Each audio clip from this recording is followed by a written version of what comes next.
no doubt. But for a rider like Barsha, he gets to kind of size up the competition and guys that he's going to race with in the future when they step up to the Supercross class. But I tell you, some of these guys are new guys. Some of these guys have experience. But every one of these guys, I guarantee, he's got a little bit of nerves going on. Well, you saw Mercedes has the 30-second board up in the air. She's going to turn it sideways and head for the sidelines, and we're going to be underway. Tonight's racing breakdown. You get 2 heats, top 9 straight to the main. Tie everybody else to the last chance qualifiers. Top 2 come out of there. 20 riders will battle in the lights main tonight over 15 laps. The 2012 racing season is underway.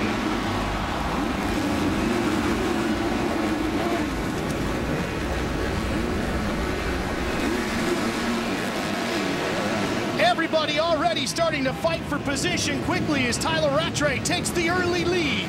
That is exactly how you want to start the championship right there, is get that first whole shot of the night. See how the track, they've taken the dozers and the bobcats and all this stuff and smoothed it out and fixed it all. So the track is actually really slippery at this point. That's Will Hahn on that red Honda right there in the 58, right behind him. Yeah, Will Hahn, definitely glad to see him. He got hurt last year in the first round here at Anaheim in practice and basically didn't get to race all year. So, oh, they come together, and Hahn forces his way past, already getting the elbows out. Getting it going. If you remember, last season, Will Hahn was on Factory Connection at Geico Honda for the first time. He crashed in both of the first 2 practices, was injured, and hasn't raced since. Travis Baker on the 51 takes over 3rd place away from Adam Chatfield, who had it on the 407 there for a little while. Man, that was an unbelievable pass. Tyler Rattray had a really good outdoor season as well, so he probably has a lot of confidence, and he started to pick it up last year in the Supercross as well, having some confidence. That's KTM's Marvin Musquin right there, right behind him on the 38, that orange bike. Yeah, and this Frenchman has got some serious speed and serious technique. I mean, look at that. Perfect execution. KTM has got big hopes for this French rider. Yeah, third place. A lot of guys that come out of France, very, very technical riders, very smooth, very fast. Really, really cool. So right there's Tyler Rattray. Watch the 28 on that Pro Circuit Kawasaki. Keeps the front wheel low, and watch when he shifts to 3rd gear. Gets the shift right there. That's when he pulls ahead. Eli Tomac way over here on the right. Check this pass out right here.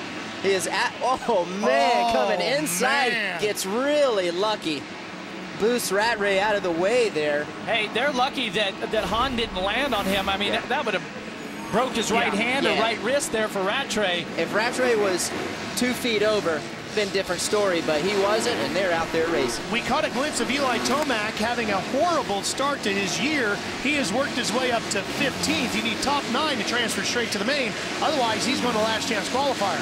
Tomac's got the speed. He's got the fitness. I mean, he is ultra talented young guy. And remember, he was so close to the championship last season. So I don't imagine getting up into qualifying position is going to be an issue for him, but it can be because this track's a little bit one line in spots, and if you get too close, that's when you're going to have some problems.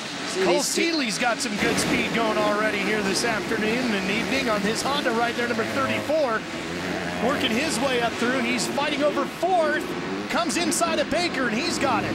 Yeah, I look for big things from Seeley this year. He had some really good rides last year, a couple of good finishes, and I think he's a guy that, you know, he's quietly good. He won at Dodger Stadium, and you know, I think you know, a couple key things go right, as you know, Pro, that you can get on a little streak and build some confidence and start winning some races. Yeah, Ricky, and you may say quietly goes about his business, but I know that last season he felt a little disrespected at times. He's like, hey, I've got it.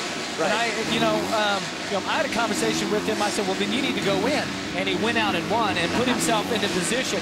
And so he's got that sort of attitude, like he wants the championship. He wants what the other guys have, and he's going to work for it. You can see the guys did a really good job at putting the water down on this racetrack tonight. There's a lot of traction on the track, a lot of 90-degree turns in this track as well. You can see these guys are going to the inside, as Seeley did just there. He's bouncing over that triple out of the corner there. but a lot of insides being used, which is good. Right now, he's trying to catch up to Marvin Muscan. That would be a fight for third. If he can catch him, that's Muscan just in front of him on the KTM. A lot of riders commented that this track was a lot different than their test tracks, and that the real challenge here was, okay, wait a second, they came in expecting one thing, now the track has been completely different. I believe that it's really shaken up all of the teams and all their technicians, because a lot of guys come in, especially the first round, with the chassis set up, forks and stuff really stiff. I don't think you need that setup for this track here tonight. One of the things I heard from a lot of guys, they didn't feel it was very technical tonight. Ricky, can you explain what a technical Supercross track would be like, unlike what we're seeing here? Right. What they're saying is basically that they're not, there's not many options for those guys to do, whether it's a different rhythm lane where the one guy goes double, triple, another guy goes triple, double. Everyone is doing the same thing, which, in sense, it promotes a great race and just makes the guys go fast. But it is technical when I look at it, because there's a lot of time to be made up in these 90-degree turns, and there's it's just tough. It's hard to go fast in them spots. There's Eli Tomac forcing his way on the 17 in that yellow and black riding gear. He's gotten around Anstey. That'll put him up to 8th, so now he is in a transfer spot, and he's gunning after Freeze right now on the last lap. So, Jeff, it might not be the gate pick he wants for the main, but it looks like he's going to transfer straight there. Yeah, but look what you see. You see some really aggressive, confident riding out of Tomac. One to go. Look, he's still hammering it. He's trying to get a better gate pick. And when a rider comes through the pack like this on a track like here tonight, you know that he's got the speed to run with the front runners. Well, we certainly know that the 58 of Will Hahn has it on his Geico Honda, looking very good here in the early stages. Hey, if I'm Will Hahn, and I know Will really well, having to set out last season after he worked so hard preparing, for him to come out here in Heat 1 at the Anaheim opener and win this thing, if he keeps on two wheels for a couple more laps, yeah, I mean, that is total redemption. Yeah, I am so happy for him. Not even make the race last year because he went out first practice. Checkered flag, there it is, the first one in 2012, and it goes to Will Hahn. Rattray's going to get second. Third is going to go to Muscan. Seeley is going to come across the line in fourth, but boy, was he closing on Muscan at the end. Oh, and Tomac's got problems. What? All that hard work to get through the field, and now Eli for sure is going to go to the LCQ. Ricky, that bike is kicking over, okay? So he's got the kickstart on the right side. He's pumping the piston through there, but it's not firing. It doesn't look like it has much compression either. So something happened in between these two jumps. Yeah. Looking like he was kicking it, didn't have any compression. Yeah, it kicked through pretty easy. Right. Wow. What a bummer. Rather this than hopefully he's going to the last chance now. That's what I was going to say. You know what it means. The LCQ, more track time. Well, and like Ricky's pointing out, too, let the mechanics get a look at it now, figure out what the problem is, get it handled. Yep. Because in the main is when you'd lose a lot of points. He made a lot of time up in 4 laps. Yes, he did. Okay. All right, let's show you the results. Remember, top 9 are the ones that transfer straight through. Let's take a look at that.